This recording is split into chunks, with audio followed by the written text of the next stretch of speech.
Hello সম্মানিত viewers, সবাই কেমন আছেন? আশা করি সবাই সুস্থ আছেন, ভালো আছেন। তো চলে আসলাম ইন্ডাকশন চুলার একটা ভিডিও নিয়ে। তো এই ভিডিওতেই আমি টোটালে সব কিছু বিস্তারিত বলে দিব। ভিডিওটা স্কিপ করবেন না, তাহলে কিছু শিখতে পারবেন না। কথা দিলাম এই ভিডিও থেকে ইন্ডাকশনের সব ধরনের সমস্যার সমাধান করতে পারবেন। তো স্টার্ট, চলে যাই ভিডিওতে। তো দেখেন, প্রথমে যদি আপনাদের ডিসপ্লেতে যদি ই অন দেখা দেয়, ই অন সিগন্যালটা, তো ই অন সিগন্যালটা দেখা দিলে আপনি কি করবেন?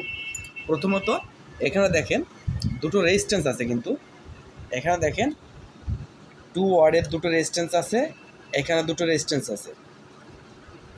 এটা আছে 820 ওহমসের রেজিস্ট্যান্স এবং 470 থাকতে পারে, 470K এবং 820K। তো এই যে রেজিস্ট্যান্সগুলো কিন্তু নষ্ট হয়ে যায়, এই ভিতর থেকে রিমুভ হয়ে যায়। তো রেজিস্ট্যান্সগুলো আপনি মাপ দিবেন, X1K-তে দিয়ে মাপ দেবেন।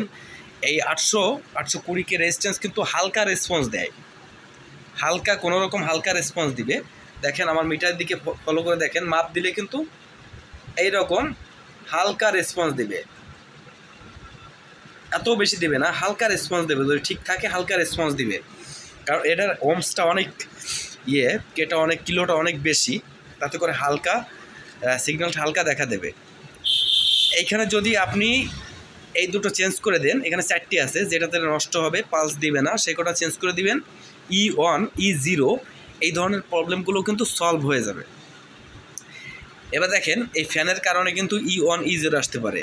আপনি দেখবেন যে ফ্যানটা যদি ঘুরছে না, ফ্যানটা যদি না ঘোরে, তো দেখবেন এখানে 18 ভোল্ট থাকে, 18 ভোল্টটা মাপ দিবেন। 18 ভোল্ট যদি না থাকে তাহলে মনে করবেন এইখান থেকে কোনো সমস্যা আছে। এখানে ট্রানজিস্টর আছে, দেখেন একটা ট্রানজিস্টর আছে, এখানে রেজিস্ট্যান্স আছে, এই রেজিস্ট্যান্সগুলো মাপ দিবেন। মাপ দিলে কিন্তু আপনার সমস্যাটা ধরা পড়বে, এখানে কেন আসছে না।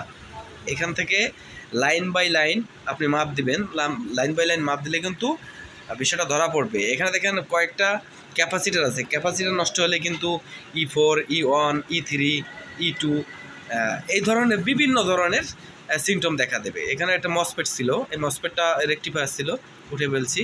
এখানে একটা মসফেট ছিল, মসফেটটা নষ্ট হলে কিন্তু ওই রকম দেখা দিতে পারে। তো সবথেকে বড় কথা হচ্ছে E1 E0 এই যে রেজিস্ট্যান্স থেকেই কিন্তু বেশিরভাগ আসে। তো বন্ধুরা, ভিডিওটা ভালো লাগলে চ্যানেলটা সাবস্ক্রাইব করবেন, লাইক কমেন্ট শেয়ার করবেন। ধন্যবাদ সবাইকে।